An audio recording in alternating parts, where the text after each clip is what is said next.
Good everyone. I hope you guys have an amazing day. So I'm going to start something new today. That is the process mapping, which is a part of this certification as well. Now, process mapping is a very interesting topic. I guess you might have dealt in the past with the process mapping. You might have even heard about it, right? Because most of the business uses concept process mapping. So, what exactly is a process mapping, right? So, it's to map your business process in simple terms, right? You have a business process in place. So, if you just map that in the form of a diagram or a documentation or a you know rule of book, whatever you call. Let me give you a very simple example.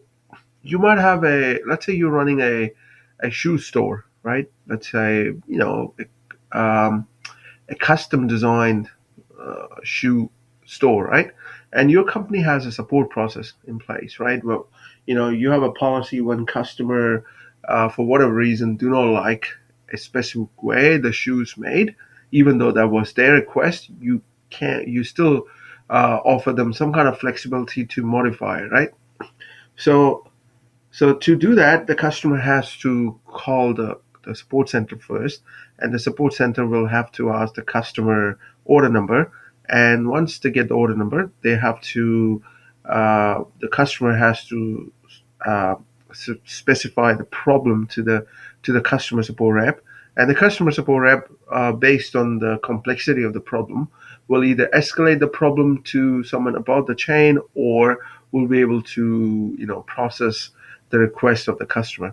Now, sounds pretty simple, right? But what if most of the stakeholders, or what if most of the people in the business don't even know if there is a process that exists, right? What if their support manager is away on a holiday, or what if the few reps are away on a holiday, right? At least the stakeholders will need to have a clear picture of what goes on in a in a support team, right? And how the processes are mapped. So to make it simple, right? What normally you can do, you can map this process in the form of a diagram or visual representation, and maybe you can use a Confluent page or whatever documentation tool you use, right? And you can create it and can send it across to your stakeholders so that they have a better understanding. Let's, for instance, the first box will represent, okay, the customer makes a request. A request could be in the form of an email, phone, or maybe if you're using other social network site, excuse me, could be a WhatsApp or whatever, right? Or the Facebook.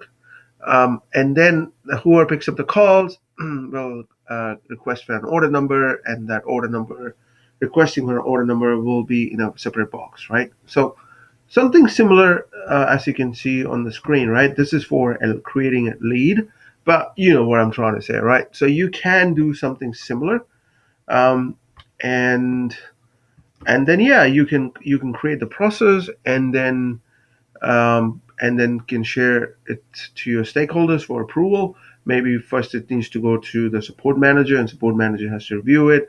And if they find anything that needs to be added, they can add it, right? And once this is in place, right, it makes it very easy for anyone to have a look at it and understand how the support process works, right? That's a very tiny example, though, I gave you, right? You can map out very super complex business process using process maps, and it's usually practiced by most of the companies in the world, right? I have worked with so many companies in the past, and now even in my own training company, and I use the process maps to work out different scenarios for the customer service and other kind of things.